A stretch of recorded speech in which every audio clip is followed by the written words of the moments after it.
amados irmãos, sejam bem-vindos à transmissão da primeira igreja presbiteriana de Itapecerica da Serra. Nós estaremos a partir de agora estudando a palavra de Deus, como fazíamos na igreja às quintas-feiras, estudando ali o livro de Atos dos Apóstolos. Hoje nós continuaremos a estudar da última vez que nós fizemos transmissão, há 2 quintas-feiras atrás, porque na semana passada nós tivemos uma reunião de oração que aconteceu ao longo de toda a semana, e essa reunião ela foi interna, transmitida apenas através de aplicativos como o Zoom e o Jitsi, mas internamente para a igreja. Então, há 2 quintas-feiras atrás, nós tivemos o último estudo da Palavra de Deus no livro de Atos, que foi no capítulo 10. Hoje nós vamos estudar a partir do capítulo 11. Então, eu convido você a abrir a sua Bíblia, você que está nos acompanhando nessa transmissão, no capítulo 11 de Atos dos Apóstolos, que é o texto que nós vamos estudar nesta noite.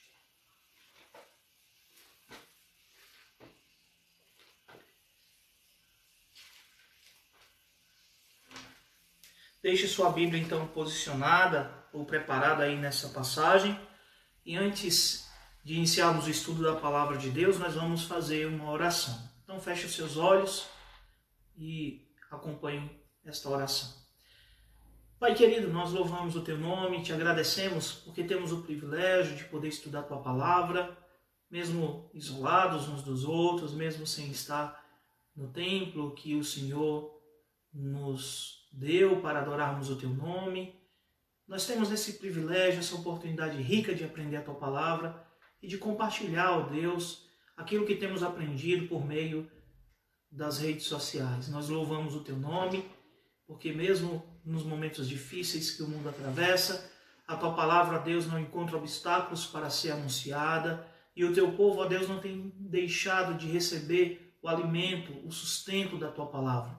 E nós queremos nesta noite, ó Deus, contar com a Tua ajuda, iluminando o nosso entendimento. Queremos contar, ó Deus, com o Teu Espírito Santo, fazendo-nos, ó Deus, compreender a Tua Palavra, de modo que possamos, ó Deus, sair dessa transmissão ainda mais fortalecidos, ainda mais edificados com a Tua Palavra, recebendo cada vez mais conhecimento da Tua Palavra. Abençoa-nos em tudo, Pai. Abençoa os meus irmãos que estão nesta transmissão, aqueles que vão entrar ao longo dessa transmissão que estamos fazendo e aqueles que vão assistir depois. Que o Senhor esteja abençoando a todos e dando a eles, ó Deus, uma compreensão clara da Tua Palavra. É no nome de Jesus que oramos agradecidos. Amém. Nós vamos fazer a leitura então do capítulo 11, mas respeitando aí, inclusive, o que acontece na nossa Bíblia em português, nós vamos fazer aí vamos seguir as 3 divisões do livro de Atos, tá ok? Então vamos fazer a leitura primeiro dos versículos de 1 a 18, onde nós temos aí a defesa de Pedro, e na medida em que formos contemplando esse primeiro bloco, que vai até o verso 18, nós vamos avançando sobre os demais versículos do capítulo 11, tá? Então, acompanhe a leitura do capítulo 11 de Atos. Chegou ao conhecimento dos apóstolos e dos irmãos que estavam na Judéia, que também os gentios haviam recebido a palavra de Deus. Quando Pedro subiu a Jerusalém, os que eram da circuncisão o arguíram, dizendo: entraste em casa de homens incircuncisos e comeste com eles. Então Pedro passou a fazer-lhes uma exposição por ordem, dizendo: eu estava na cidade de Jope, orando, e num êxtase tive uma visão em que observei descer um objeto como se fosse um grande lençol baixado do céu pelas 4 pontas e vindo até perto de mim. E fitando para dentro dele os olhos, vi quadrúpedes da terra, feras, répteis e aves do céu. Ouvi também uma voz que me dizia: levanta-te, Pedro, mata e come. Ao que eu respondi: de modo nenhum, Senhor, porque jamais entrou em minha boca qualquer coisa comum ou imunda. Segunda vez falou a voz do céu: ao que Deus purificou não consideres comum. Isto sucedeu por 3 vezes. E de novo tudo se recolheu para o céu. E eis que na mesma hora pararam junto da casa em que estavam os 3 homens enviados de Cesareia para se encontrarem comigo. Então o Espírito me disse que eu fosse com eles sem hesitar. Foram comigo também estes 6 irmãos e entramos na casa daquele homem. E ele nos contou como vira o anjo em pé em sua casa e que lhe dissera: envia a Jope e manda chamar Simão, por sobrenome Pedro, o qual te dará palavras mediante as quais serás salvo, tu e toda a tua casa. Quando, porém, comecei a falar, caiu o Espírito Santo sobre eles, como também sobre nós no princípio. Então me lembrei da palavra do Senhor, quando disse: João, na verdade, batizou com água, mas vós sereis batizados com o Espírito Santo. Pois se Deus lhes concedeu o mesmo dom que a nós nos otorgou, quando cremos no Senhor Jesus, quem era eu para que pudesse resistir a Deus? E ouvindo eles estas coisas, apaziguaram-se e glorificaram a Deus, dizendo: logo também aos gentios foi por Deus concedido o arrependimento para a vida.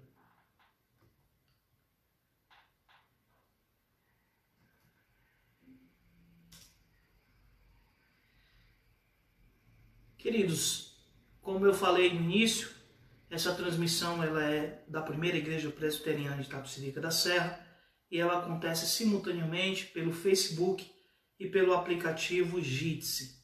Então, você que nos acompanha pelo Facebook, seja bem-vindo. Você que nos acompanha pelo Jitsi também, que Deus nos abençoe no estudo da sua palavra. E o que nós acabamos de ler nesses 18 versículos do capítulo 11 correspondem a um desenvolvimento do capítulo 10 de Atos. Na verdade, o capítulo 10 ele marca o início da pregação entre os gentios. Pedro ele foi enviado até a cidade de Jope, onde ali ele pregou o evangelho aos gentios, a Cornélio e a toda a sua família. Lucas ele vem num crescente mostrando a nós a expansão do evangelho, a expansão da igreja nos seus primeiros dias. Ele começa mostrando como a igreja se espalha pela região da Judéia e depois chega em Samaria como resultado da perseguição que acontece na igreja nos dias de Estevão. Em seguida, Pedro ele é enviado na cidade de Samaria com o objetivo de acompanhar o desenvolvimento da igreja naquele lugar. Pedro, então, ele confirma aquilo que ele já sabia, porque a notícia havia chegado em Jerusalém da pregação entre os samaritanos. Ali em Samaria, Pedro ele confirma a existência de uma igreja cristã e em seguida ele retorna para Jerusalém. Os capítulos vão avançando e Lucas nos apresenta a conversão do apóstolo Paulo no capítulo 9 e agora no capítulo 10 ele retorna ao ministério de Pedro, só que dessa vez o ministério de Pedro entre os gentios. Pedro ele estava na cidade de Cesareia e lá ele é chamado até a cidade, ele estava na cidade de Jope, eu fiz aqui uma confusão, ele estava na cidade de Jope, e ali ele é chamado até Cesareia, onde morava Cornélio. Chegando lá na casa de Cornélio, ele encontra uma audiência. Cornélio havia convidado os seus vizinhos, os seus amigos, para ouvir a mensagem que Pedro tinha a trazer-lhes. Cornélio, que era um temente a Deus, um gentio que havia se convencido, né, da religião judaica, que adorava o Deus dos judeus, que compreendia a importância da lei. No entanto, ele encontrava um obstáculo para se tornar um prosélito judeu. E que obstáculo é esse? O obstáculo era a circuncisão. No entanto, ele tinha mudado a sua vida e ajustado a sua vida à lei do Senhor, faltando apenas cumprir esse passo, né? Alguns estudiosos falam que para se tornar um prosélito eram necessários 3 passos. O primeiro deles seria se submeter à circuncisão, que era o sinal de aliança entre Deus e o seu povo. Como eles eram gentios, e por isso considerados impuros pelos judeus, eles deveriam cumprir um segundo passo, que era o batismo, por meio do qual eles se purificavam de suas impurezas e pecados. E o último passo seria a realização de sacrifícios no templo. Cornélios provavelmente concordaria com o batismo, certamente concordaria com os sacrifícios, mas encontrava dificuldade em relação à circuncisão. E é por essa razão, então, que Cornélio, mesmo contando com a admiração de muitos judeus da sua região, ele não havia se tornado ou abraçado o judaísmo por completo. Mas era um homem que continuamente orava, era um homem que estudava provavelmente as escrituras na sinagoga local e contava com a simpatia da comunidade judaica de Cesareia. E numa dessas ocasiões em que ele praticava a oração, ele recebeu uma mensagem de Deus através de um anjo que disse: Cornélio, as tuas orações foram ouvidas por Deus, as tuas esmolas foram aceitas e eu quero trazer a ti uma mensagem. E a mensagem consiste em: envia alguém até a cidade de Jope, porque lá tem um homem chamado Pedro e ele tem uma mensagem para trazer a você. Uma mensagem que vai ser importante para você e toda a sua família. Cornélio, ele não pensou duas vezes, chamou 2 de seus empregados, também com eles enviou um soldado piedoso, um soldado temente a Deus, provavelmente também um gentio que, assim como Cornélio, aceitava a religião judaica, mas ainda não havia se submetido à circuncisão. E esses 3 vão até a cidade de Jope. Chegando lá, eles procuram por Pedro.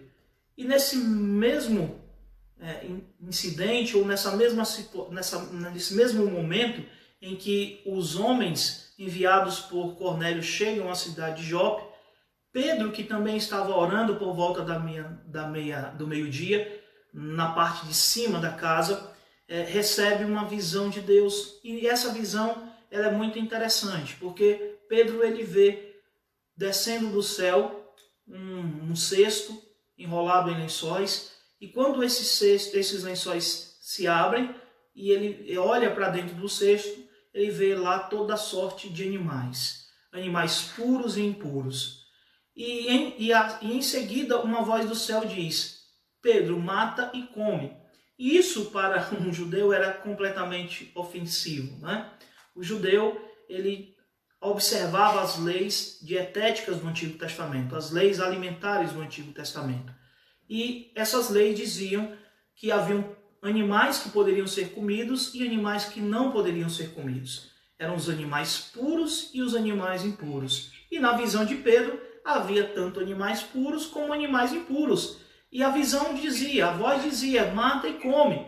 E Pedro responde com uma objeção: eu jamais comi algo impuro. Era natural que Pedro respondesse dessa forma, porque Pedro achava que estava cumprindo com a lei de Deus, né? Ou ele, na sua observância da lei, no seu entendimento da lei, ele entendia que não comer esses animais significava obedecer à lei de Deus. E era completamente razoável Pedro pensar dessa maneira, porque assim é que a lei estabelecia.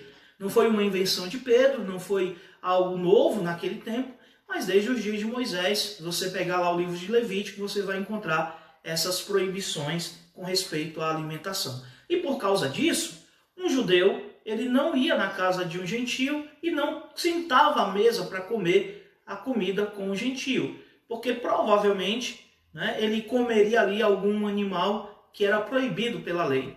Ou talvez aquela comida, aquele animal fosse até um animal puro, mas tivesse sido preparado de uma maneira impura, de uma maneira que não era recomendada pela lei. E Pedro então objeta, mas a voz diz: não torne comum aquilo que Deus purificou. Pedro fica então pensando, ponderando sobre aquela visão, quando de repente os enviados de Cornélio batem à sua porta, a porta da casa onde ele estava, perguntando por ele. E nesse momento o Espírito Santo fala com Pedro, olha, vai, porque eu os enviei. E vai sem hesitar.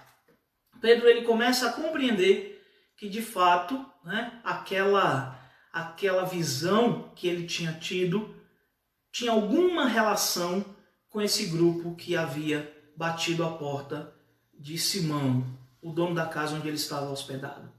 E quando esses homens contam para Pedro aquilo que eles vieram fazer ali, ou seja, que eles haviam sido enviados por Cornélio, que era um gentio, um centurião romano, Pedro ele começa a juntar as peças e compreende que aquela visão tinha a ver com a entrada dos gentios na comunidade cristã.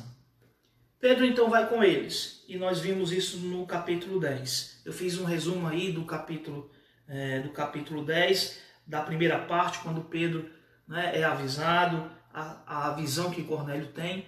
Mas quando ele chega lá no capítulo 10, isso está lá a partir do verso 23, quando Pedro chega na casa de Cornélio, ele encontra lá uma audiência. Cornélio havia reunido seus amigos, os seus parentes, para ouvir a mensagem de Pedro.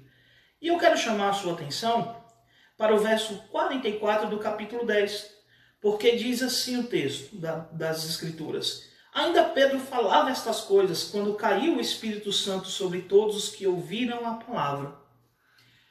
Pedro mal começou a falar, mal começou a expor as Escrituras, a anunciar o Evangelho, o Espírito Santo já se derramou sobre os gentios. E um detalhe que me escapou nessa breve narrativa que eu fiz dos versículos anteriores. Pedro, ele não foi sozinho com os 3 enviados de Cornélio. Ele levou consigo 6 irmãos cristãos, judeus ou judeus cristãos que eram ali de Jope. Levou 6 irmãos judeus cristãos consigo. E o verso 45 diz, e os fiéis que eram da circuncisão, uma referência aqui ao fato deles serem judeus cristãos, viram aquilo e se admiraram, porque também sobre os gentios foi derramado o dom do Espírito Santo. Né? Eles também se admiraram com o fato de que aqueles que antes eram considerados impuros haviam recebido do Espírito Santo. E Pedro, no verso 47, diz, porventura pode alguém recusar água para que não sejam batizados estes que, assim como nós, receberam o Espírito Santo?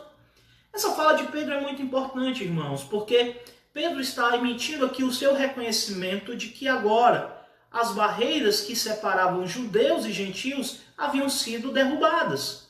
E que os gentios também eram parte do povo de Deus. E a prova maior disso era o fato de que Deus não se negou em recebê-los, concedendo aos gentios o seu Espírito. Então a pergunta de Pedro ela é importante. Nós podemos recusar receber esses gentios como nossos irmãos se o próprio Deus não fez objeção a isso? E eu quero que você pare e pense um pouquinho sobre isso, porque o capítulo 11 ele vai tratar justamente dessa questão. Porque quando nós lemos o primeiro versículo do capítulo 11, Lucas nos diz que o conhecimento desse fato chegou aos apóstolos e aos irmãos que estavam na Judéia, ou seja, aos judeus cristãos que viviam na Judéia, especialmente lá em Jerusalém. Eles tomaram conhecimento de que também os gentios haviam recebido a palavra de Deus. E quando Pedro foi até Jerusalém, voltou para Jerusalém, os judeus cristãos, aí mencionados no texto através da expressão circuncisão, os que eram da circuncisão, perguntaram de imediato a Pedro, entraste em casa de homens incircuncisos e comeste com eles? Veja que eles nem chegaram ao ponto de perguntar sobre os eventos que aconteceram depois. Ou seja, eles não se interessaram em saber nos resultados da visita de Pedro à casa de Cornélio. Se eles haviam recebido a mensagem, se eles haviam reconhecido o Senhor Jesus como Senhor e Salvador, nem ao menos sobre a descida do Espírito Santo.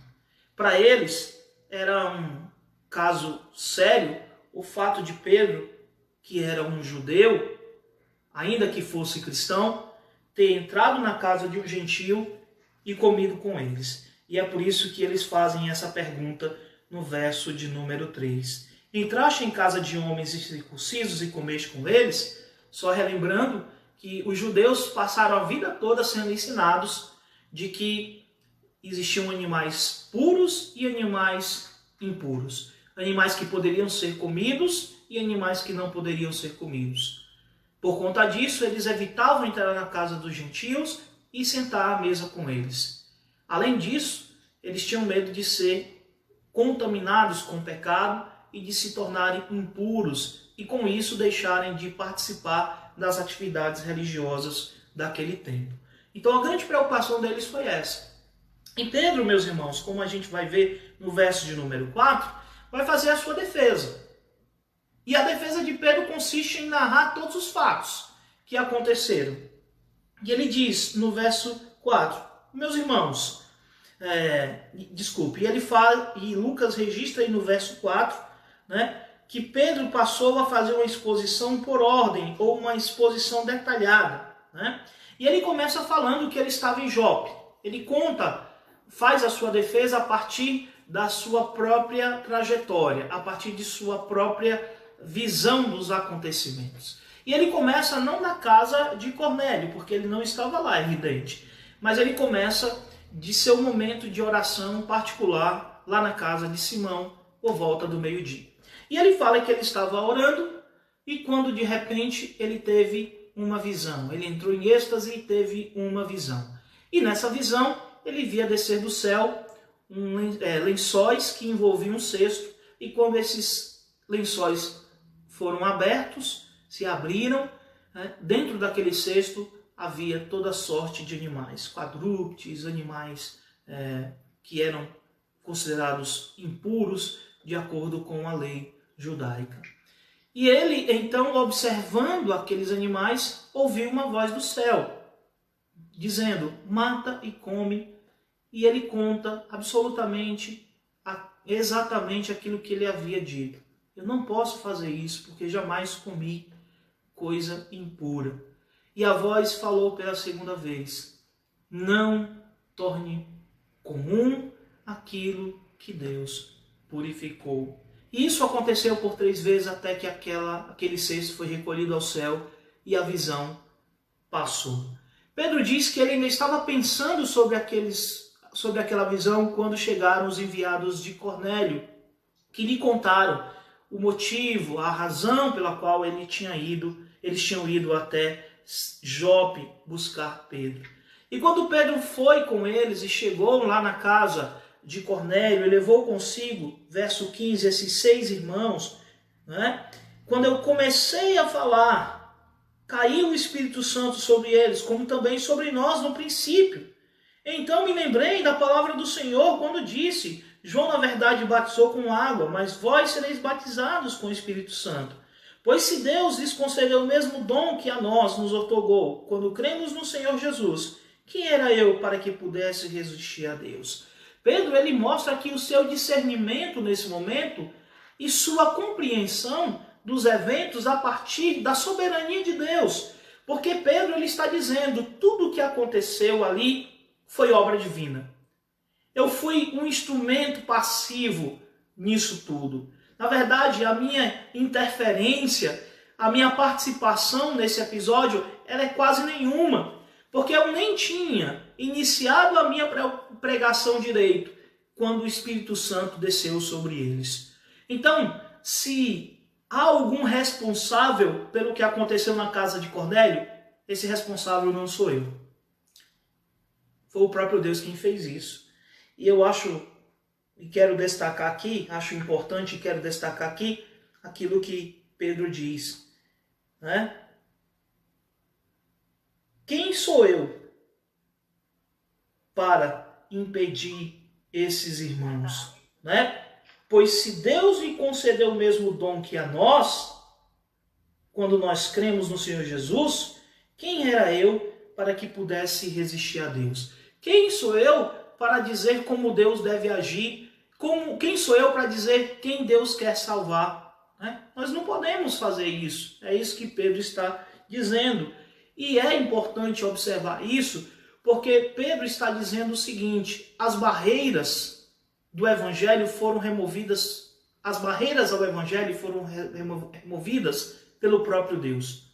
Não fomos nós, não foram os judeus cristãos de Jope, não foram judeus cristãos de Cesareia, não, foi o próprio Deus quem fez isso.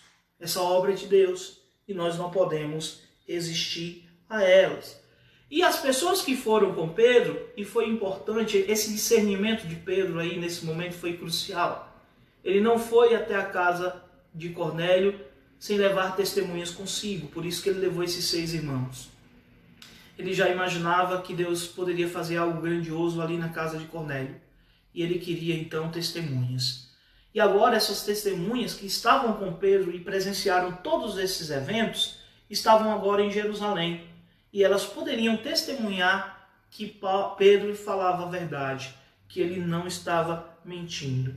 E essa resposta de Pedro, essa defesa de Pedro, ela convenceu os judeus cristãos que estavam em Jerusalém.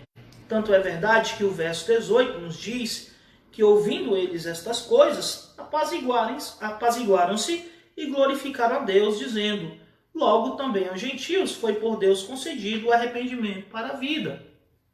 Então eles reconheceram que Pedro estava agindo de conformidade com a vontade de Deus e que eles deveriam aceitar esse fato, que eles não poderiam resistir à entrada dos gentios na igreja, porque resistir à entrada dos gentios era resistir ao próprio Deus.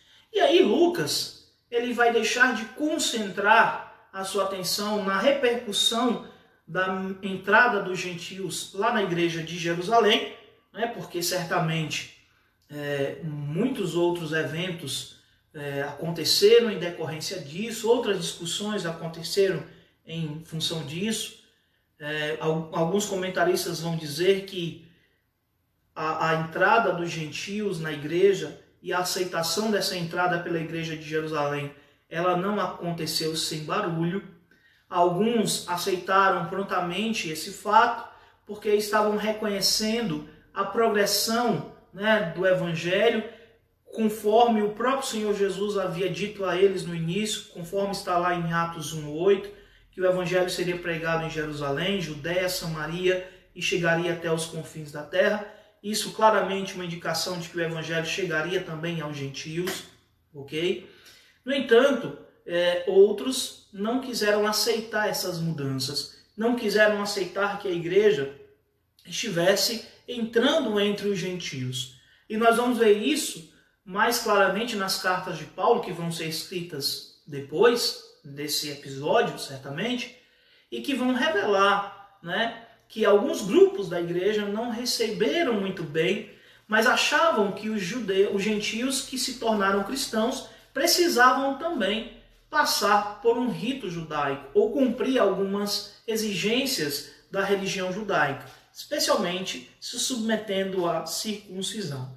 E aí Lucas, ele então deixa de concentrar na repercussão que isso teve lá em Jerusalém e passa a se concentrar no crescimento do trabalho entre os gentios.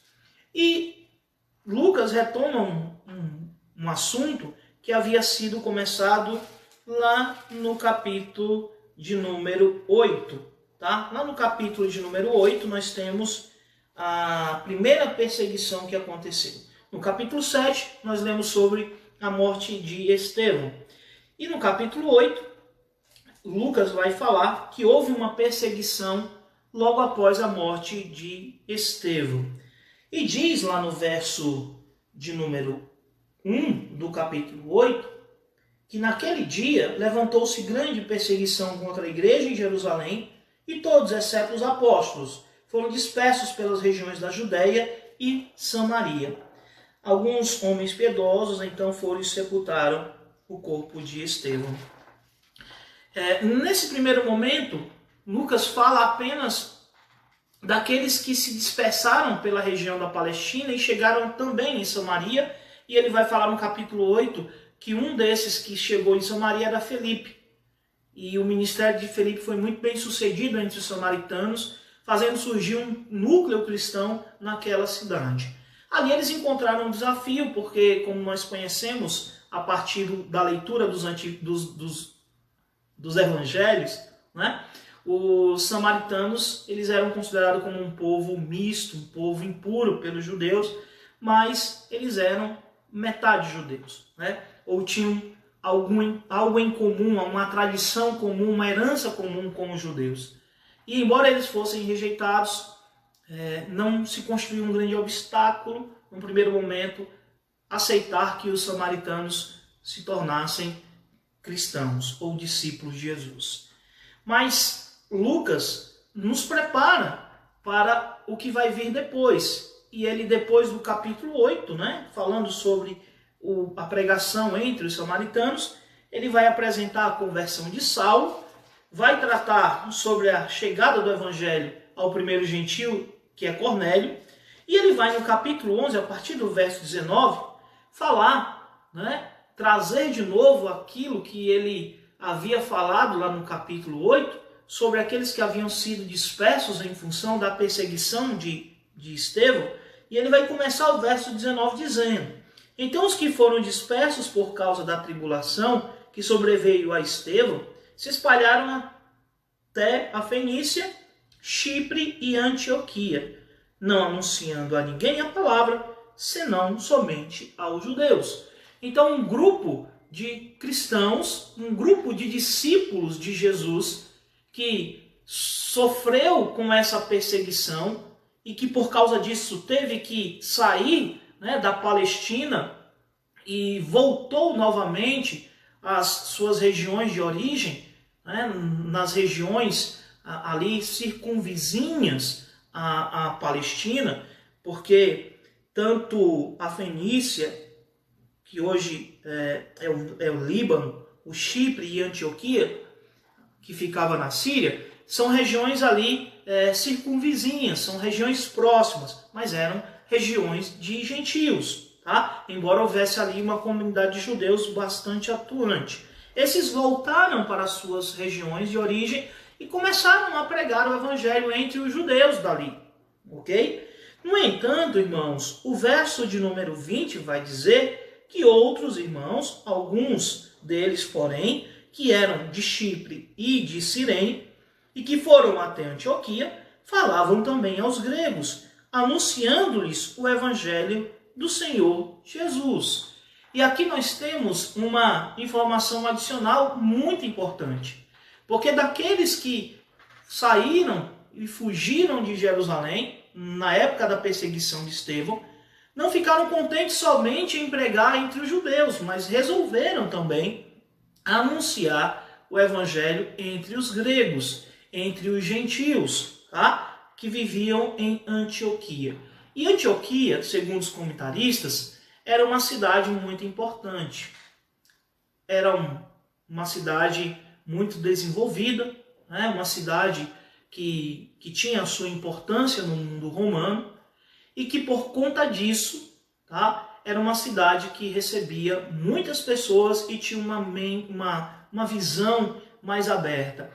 É interessante observar que um daqueles irmãos que fazia grupo, né, fazia parte do grupo dos primeiros diáconos da igreja, que está lá no capítulo 6, que eu vou ler para você aqui, no versículo, a partir do verso 5 do capítulo 6, diz assim: o parecer agradou a toda a comunidade e elegeram Estevão, homem cheio de fé e do Espírito Santo, Filipe, Prócoro, Nicanor, Timão, Parmênides e Nicolau, prosélito de Antioquia.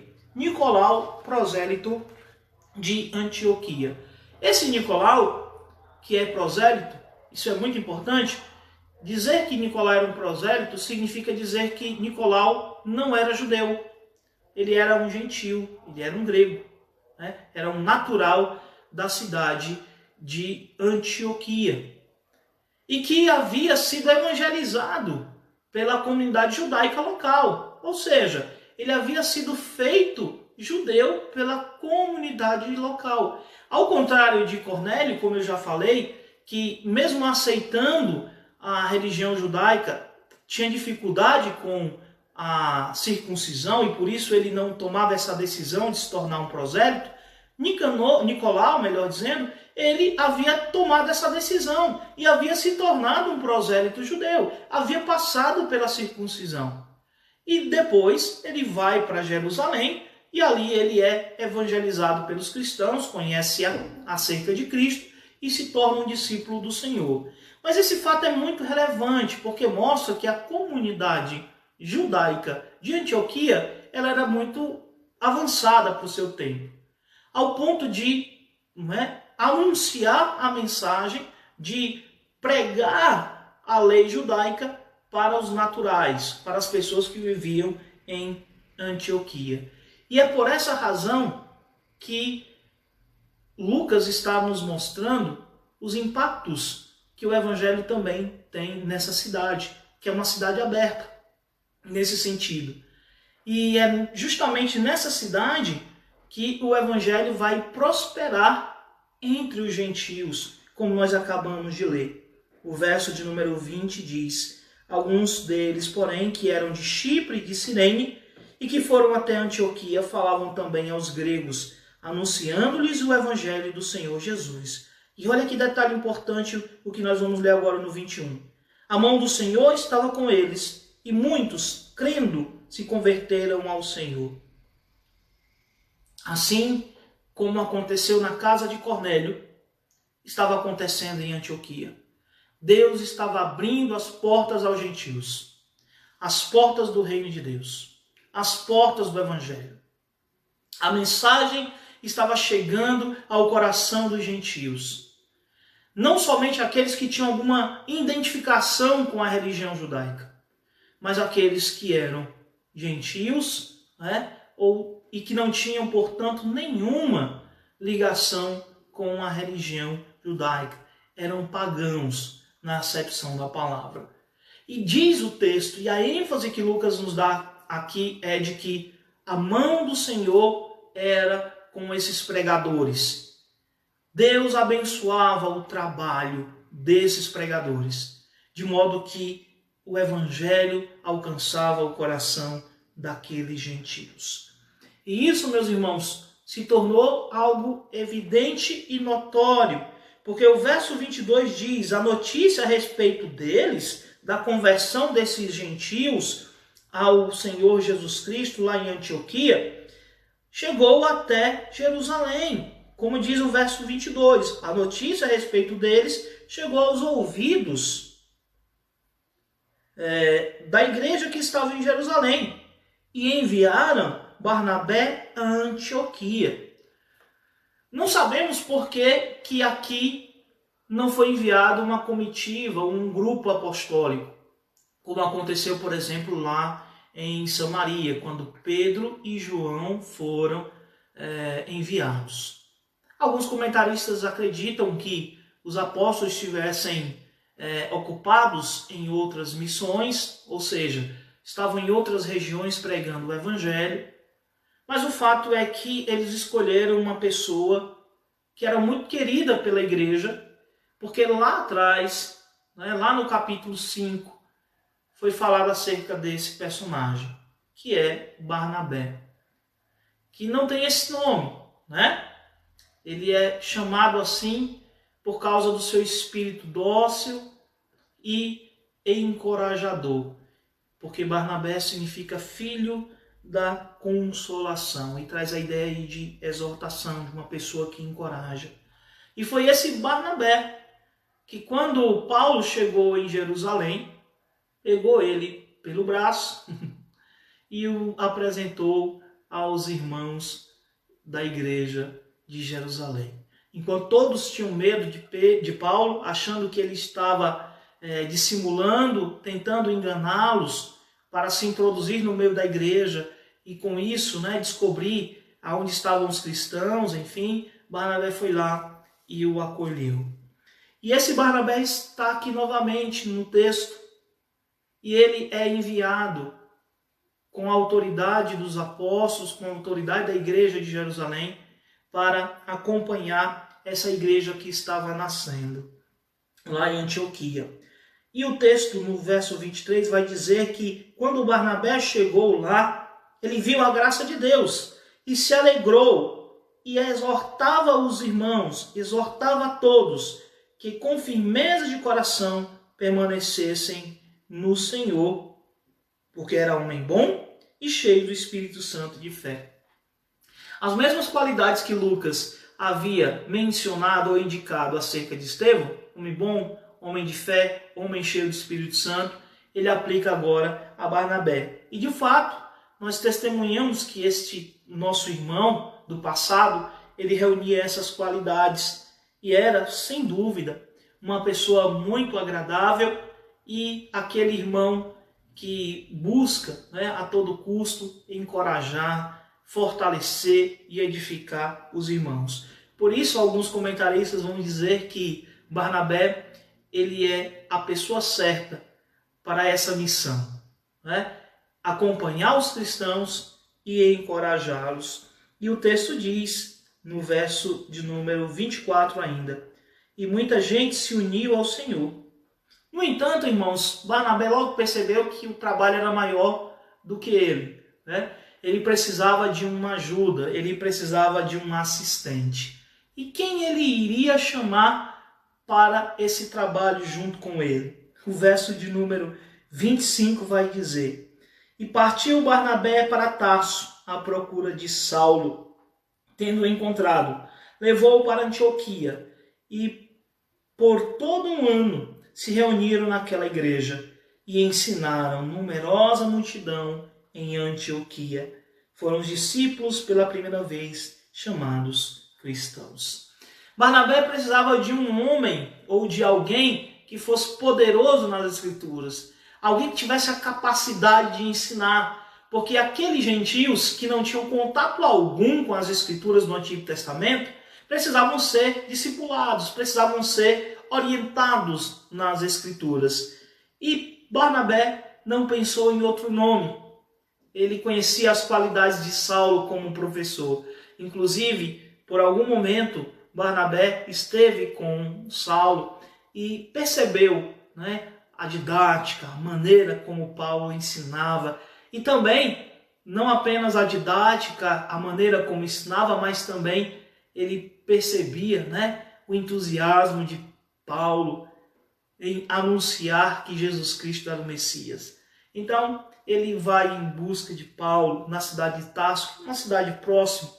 Alguns comentaristas dizem que ele levou ali de 1 ou 2 dias para chegar em Tarso. E lá ele encontra Saulo e o leva para Antioquia. E os dois ali vão anunciar o Evangelho durante um ano naquela cidade e vão instruir, vão ensinar os irmãos daquela igreja. Esse foi um laboratório para Paulo e para Barnabé. Quando nós falamos novamente desses dois personagens, nos vem à mente as viagens missionárias que eles realizaram. Quando eles saíram da igreja de Antioquia, que vai crescer e se fortalecer, e vão percorrer o mundo, daquele tempo, as regiões circunvizinhas, eles vão chegar em outras regiões mais distantes, é verdade, mas começando ali pelo entorno, eles vão pregando o Evangelho e eles vão se estabelecendo nas cidades principais e ali eles pregam o Evangelho, um núcleo se forma daquela pregação e eles passam ali um período de ensino, instruindo as pessoas daquele lugar. Esse método certamente foi desenvolvido aqui durante esse período em Antioquia, porque aqui eles tiveram todos esses elementos, gentios, pessoas que precisavam ser instruídas nas Escrituras, ok? E que demandavam a capacidade desses dois professores cristãos, Barnabé e Saulo. E eles ficaram ali durante um período de 1 ano. E eu fico imaginando a experiência que esses homens adquiriram durante esse 1 ano de ministério, de ensino ali em Antioquia.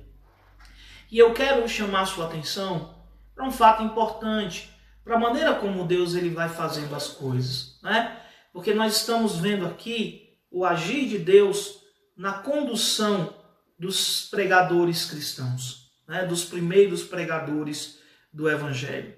eles estão seguindo o itinerário de Deus. É Deus quem está guiando, é Deus quem está movendo. Desde o começo, é Deus quem dirige. Ao Senhor pertence a salvação e Ele concede a sua graça a quem Ele quer. E Ele envia os seus pregadores, os seus missionários, aonde Ele quer. Mas eu quero chamar a sua atenção para um outro fato. Porque muitas vezes nós encontramos pessoas dentro da igreja muito empolgadas com o ministério da pregação, que querem ser pastores, que querem ser missionários, mas que não tem nenhum envolvimento com a igreja local. E nesses textos que nós estamos lendo, especialmente aqui no texto que acabamos de ler, né, Atos 11, do versículo 19 ao verso de número 26, nós percebemos como esses primeiros pregadores do Evangelho, e aqui eu vou incluir Paulo também, e vamos colocar com ele Barnabé, foram pessoas que atuaram no contexto da igreja, que foram, antes de se lançar ao ministério pastoral, ou de se lançar no ministério missionário, de anunciar o Evangelho em outros lugares, eles cumpriram com uma missão na igreja local, e eles participaram da igreja local, e eles foram úteis à igreja local, e desenvolveram seus dons e talentos no contexto da igreja local. Isso é muito significativo, porque isso mostra que os servos de Deus, tanto os pregadores, tanto os pastores, como os missionários, eles são trabalhados, são lapidados e são formados dentro da igreja. Se você tem no seu coração o desejo de se tornar um pastor ou de se tornar um missionário e anunciar o evangelho em outros lugares, entenda que o seu ministério vai começar na igreja local. Deus, ele pode fazer isso e te levar para um lugar distante ou te colocar no ministério sem você ter atuado na igreja local. Pode acontecer. Quem sou eu, né, para dizer o que Deus deve fazer? Mas esse não é o modo habitual de Deus. Esse não é o modo que Deus tem trabalhado. O modo que Deus trabalha é, primeiro, através da igreja. Você desenvolve o seu ministério na igreja local. Ali você é treinado, ali você desenvolve os seus dons e talentos, ali você desenvolve as suas capacidades de ensinar, as suas capacidades de liderar. É claro que eu falo das capacidades naturais, mas elas precisam também de uma capacitação sobrenatural de Deus, para que nós possamos exercer essas funções, mas elas começam lá na igreja local, como aconteceram com esses dois homens, né? E é importante ressaltar isso, para que você possa compreender que os grandes servos de Deus, que foram usados de maneira poderosa por Deus na pregação do Evangelho ou na condução do rebanho como pastores, eles começaram, primeiro, sendo servos na igreja. Ok? Então guarde isso com você, se você almeja se tornar um missionário e um pregador do Evangelho. Mas eu quero chamar a sua atenção para um último fato que nós temos aí no texto, para a gente finalizar essa segunda parte aí do capítulo 11, que é justamente o finalzinho aí do versículo 26, que diz assim: tendo-o encontrado, levou-o para Antioquia, e por todo um ano se reuniram naquela igreja e ensinaram numerosa multidão. Em Antioquia foram os discípulos pela primeira vez chamados cristãos. Há uma discussão aqui em torno desse nome cristãos. Como é que ele surgiu, né? Lucas, ele não nos dá detalhes. Ele diz que foi em Antioquia que pela primeira vez os discípulos de Jesus foram chamados de cristãos. Eles eram identificados no começo de diversas formas: discípulos, irmãos, santos, aqueles que pertenciam ao caminho, né? Mas aqui em Antioquia, pela primeira vez, eles foram chamados de cristãos. A evidência mostra que nos escritos mais antigos do cristianismo, depois dos evangelhos, esse nome cristãos ele não era muito comum. e era usado de maneira pejorativa. Ou seja, as pessoas usavam esse nome cristãos para infamar os cristãos. Tá? Então é provável que aqueles que chamaram os discípulos de Jesus de cristãos no começo não estivessem fazendo isso por um reconhecimento, né, positivo do que o nome representava, mas eles queriam, de alguma maneira, zombar dos cristãos ou infamar os cristãos. Seja como for, o fato é que esse nome pegou, né, e se tornou um distintivo ou uma nomeação daqueles que seguiram a Jesus.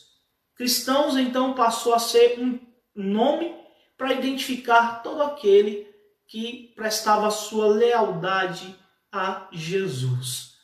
Um nome que hoje nós usamos, né, e que não conseguimos pensar num outro melhor. Cristãos é um nome curto, um nome muito expressivo e que de fato nos marca e nos identifica com Jesus.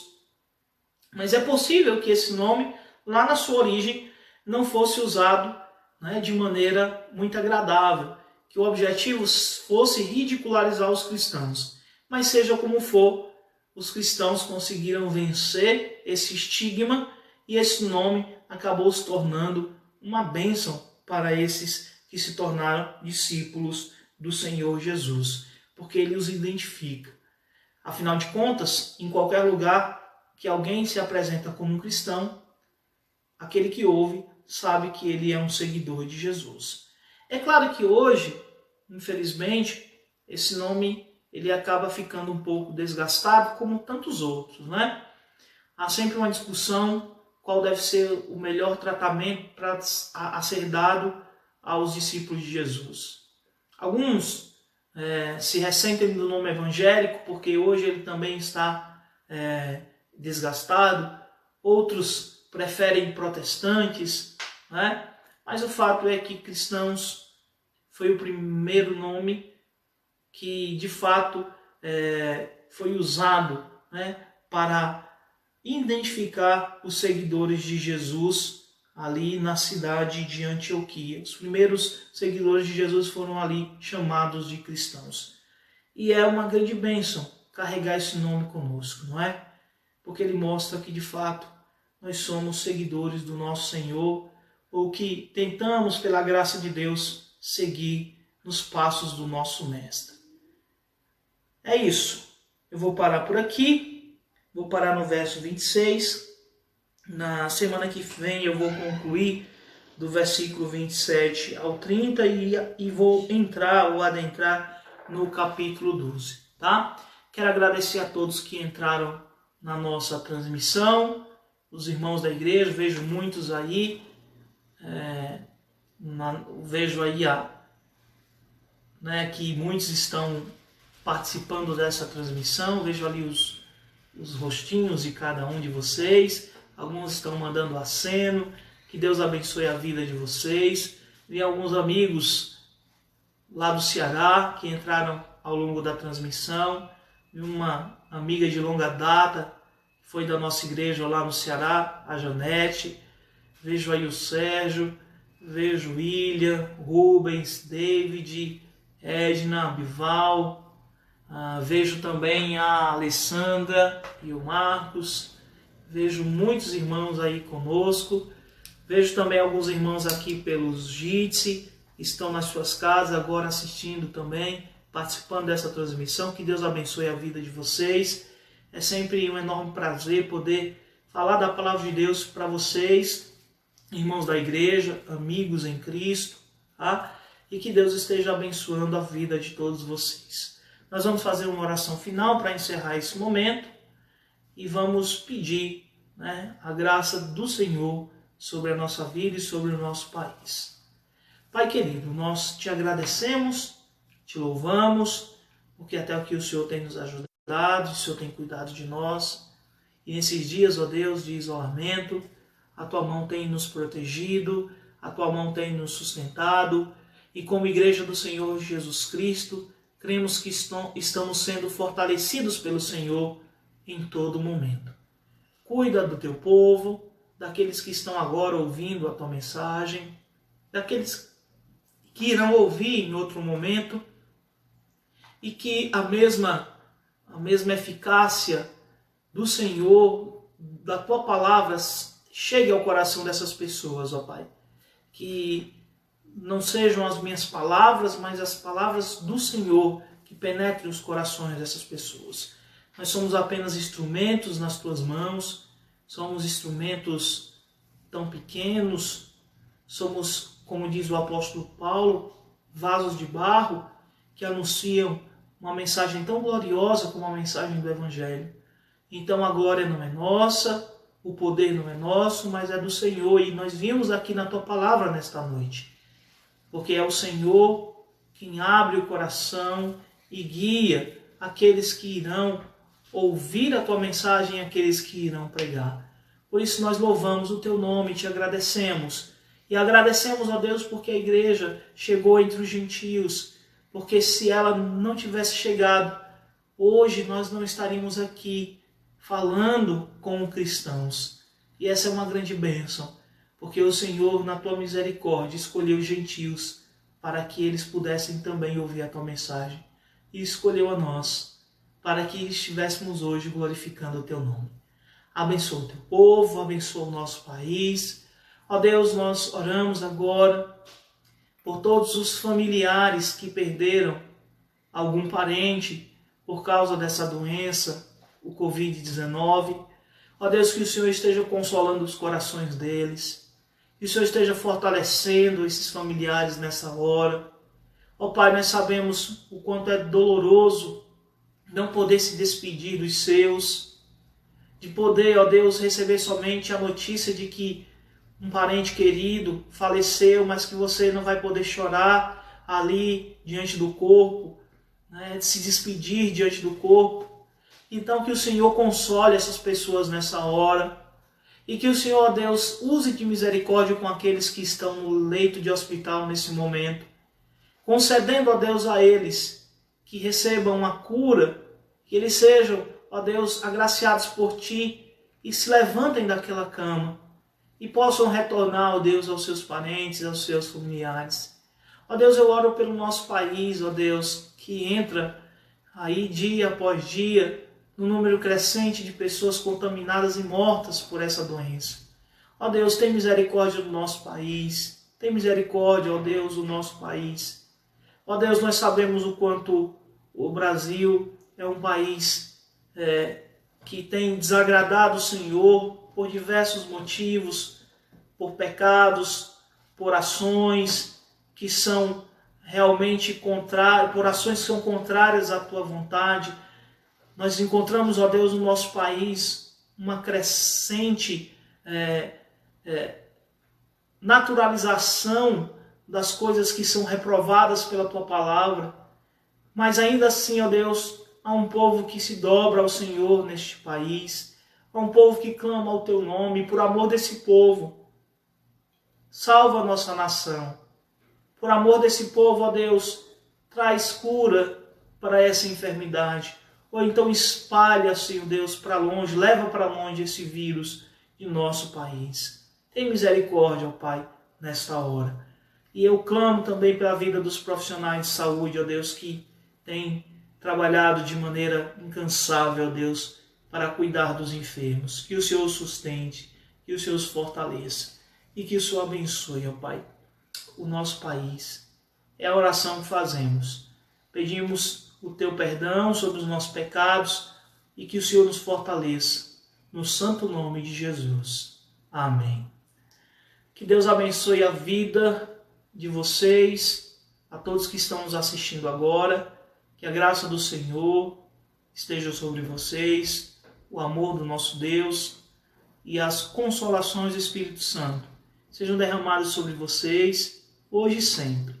Amém. Até o próximo domingo. No domingo que vem, nós teremos 2 programações muito especiais que serão transmitidas pelo Facebook. Nós teremos uma live com os irmãos da missão Portas Abertas, eles vão falar sobre a igreja perseguida. Então eu convido você que nos assiste a no domingo às 10 horas entrar na página da nossa igreja e participar conosco dessa live, dessa palestra que vai ser ministrada pelos irmãos do Portas Abertas. E à noite, às 18 horas, nós teremos a mensagem pastoral. Então eu espero ver vocês nesses dois horários e que o Senhor continue abençoando a vida de vocês ao longo desses dias. Um grande abraço e fiquem na paz.